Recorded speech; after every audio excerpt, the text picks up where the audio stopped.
So there's more behind the curtain on this deportation thing. And of course, y'all are seeing a bunch of different things out there about how there are people being rounded up that are really innocent, but they are not given an opportunity for due process.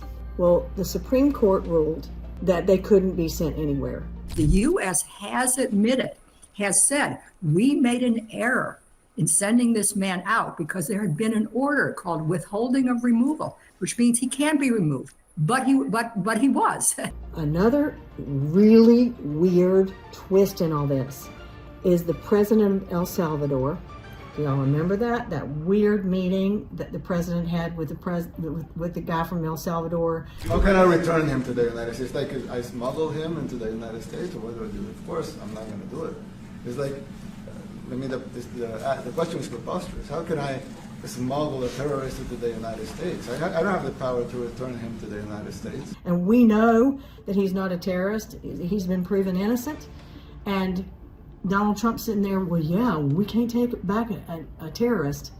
All of that's just such a posturing, gaslighting, crazy thing for those two men to do in the White House Oval Office. But they did that. They said that. And so the president of Venezuela is saying, basically, you rounded up innocents with no due process, and that's against international law.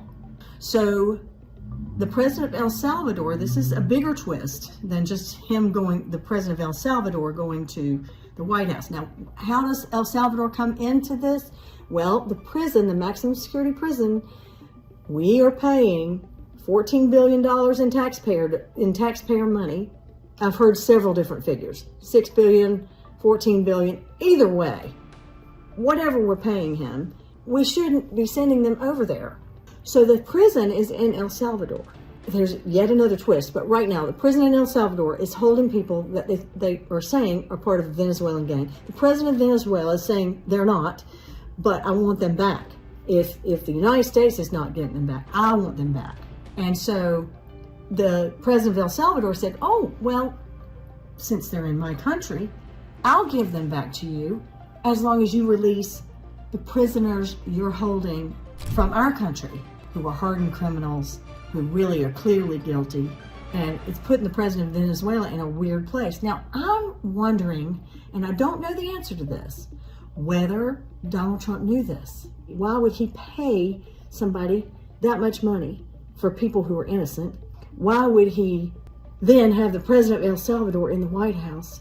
Why would he then, despite the fact that somebody from his administration had said this guy, it was a mistake to send these people over, and then the judges are saying, you're not giving them due process, that's against the law. Why are they disobeying a judicial order? What is the purpose behind getting El Salvador involved and getting Venezuela involved?